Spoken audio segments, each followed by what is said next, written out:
اللهم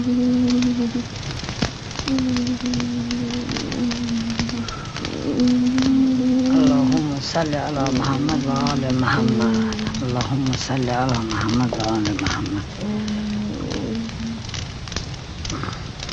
خدایا تو خودت دانی، پروردگاره دنه نجات بده عزیز الله، اما کسی ناریم بدون تره. معصومه؟ بله. تو مخشه بنویشتی دختر؟ آره. بیا سن کانفا بدر من گله ببیشم. دختر گلم ناراحت بسن نباید، مامان خود زود شبه عزیز بالا. من گلم خوشگل نبا. مار جان خدا همه کارا رو میتونه بکنه؟ بله دختر، همه کارا خدا کنه، به دست خدایه. حالا مادرم هم میتونه خوب کنه؟ اگه مصلحت خدا بداره نه هر خوب کنه. مصلحت چی؟ اگه صلاح بدنی. صلاح چی؟ صلاح یعنی هر صدن موقع برسی پسر. که موقعش میشه؟ وقتی موقع میشه گو دروغ نگویی، نه قسم نخوری، نماز بخوانی. علال خصوص شما زیکن وقتی گو دعا بگودین دست به دامن نماز سر بزن خدا را دخادین شما ماری اول خل خورده. مار جان خدا کجایه؟ خدا همه جای دختر، همه جای دینه، همه جای اشتبه. اگه توی دلمونم بگیم میشنوه؟ بله دختر، شما دعا بکنین تو ما مریضان حال خدا خوب بکنه، شما ماری حالم خوب بکنه.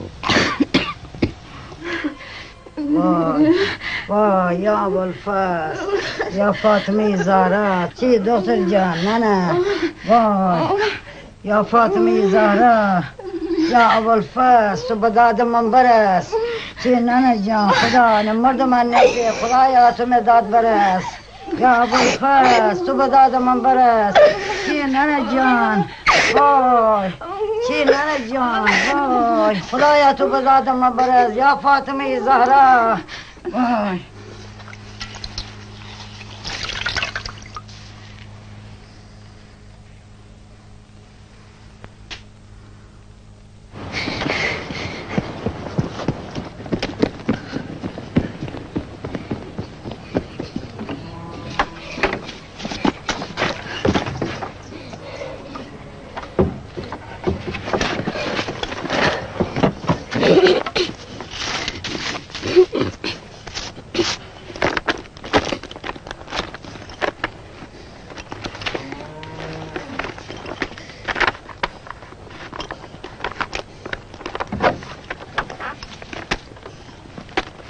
چیکار میکنی؟ بیا تو در ببن.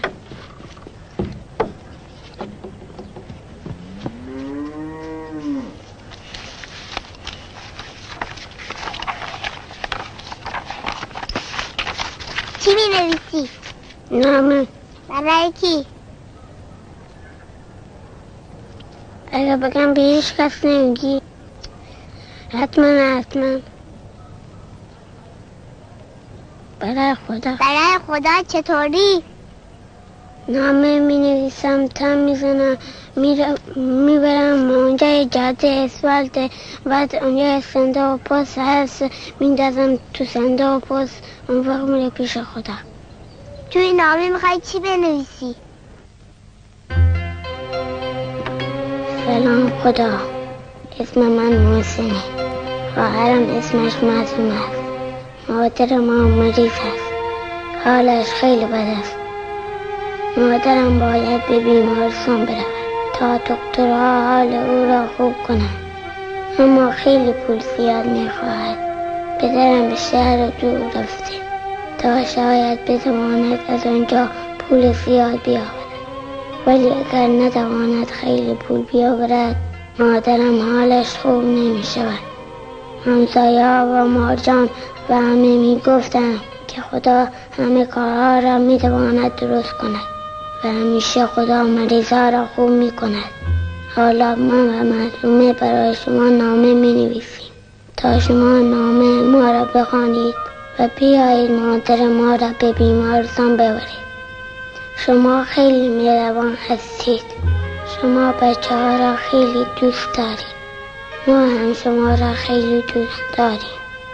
اگر مادر ما را ببرید و در بیمارستان خوب کنید ما بیشتر شما را دوست داریم و اگر شما نیایید من و معصومه خیلی ناراحت میشویم و گریه میکنیم و غصه میخوریم. من و معصومه غیر از شما هیچ کس را نمیشناسیم که به ما کمک کند. من و معصومه هر روز میاییم سر جاده روستای نرگسان و منتظر میمانیم تا شما کسی را بفرستید با ماشین بیارد و مادر ما را به بیمارستان ببرد. این بود نامه من و معصومه برای شما.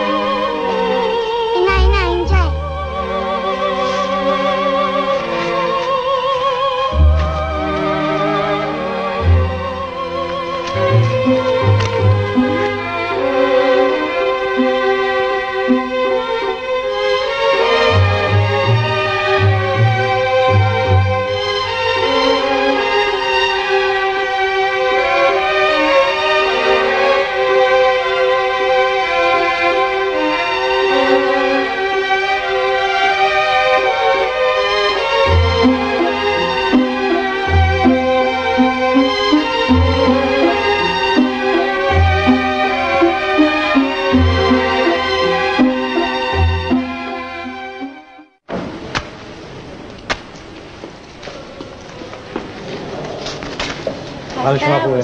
سلامت خسته نباشید. حال شما چی؟ سلامت باشید. حال شما خوبه؟ خیلی ممنون.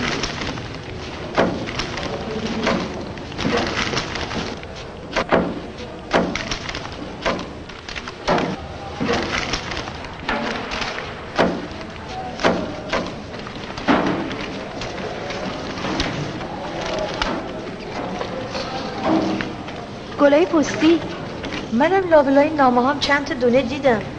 این گلا تو نامه ها چه کار میکنه؟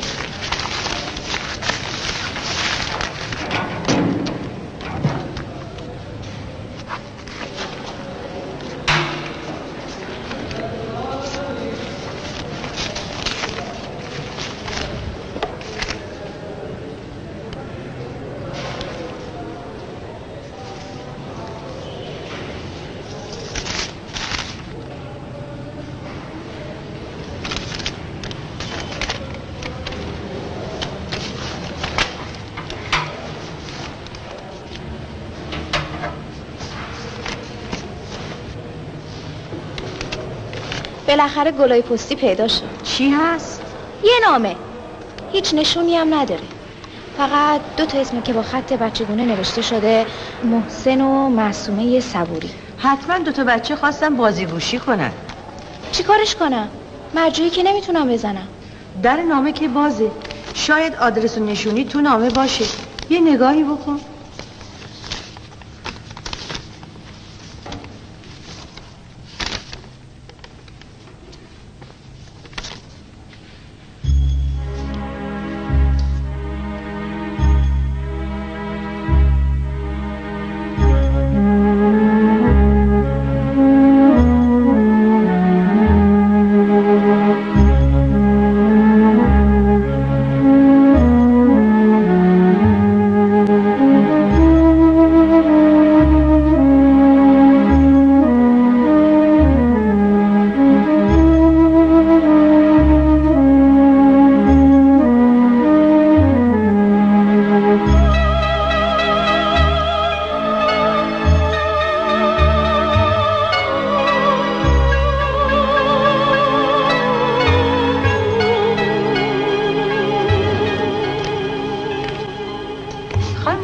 چی شد؟ چرا ناراحتی؟ خانم حکم آبادی، خانم درخشان نمیدونم چی شده که اینقدر ناراحته. خانم درخشان چیه؟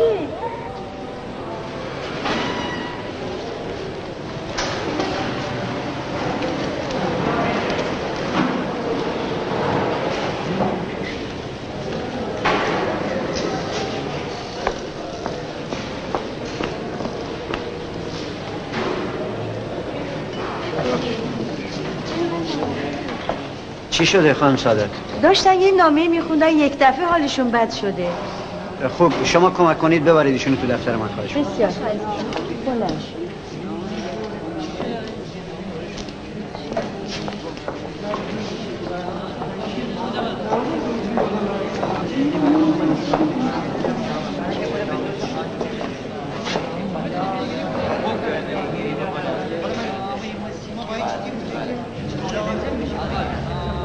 تو رو خدا انقدر خودتو ناراحت نکن. آبقن میخوای واسط بیارم؟ نه. آقای پورسیفی ممکنه خواهش کنیم اون نامه رو یه مقداری بلندتر برای ما بخونیم؟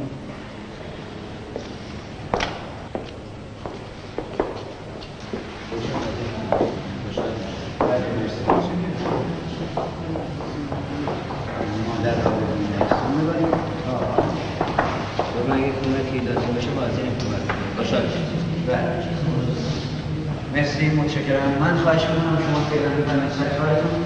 اگر مثلا که شما نام بهتون خواهش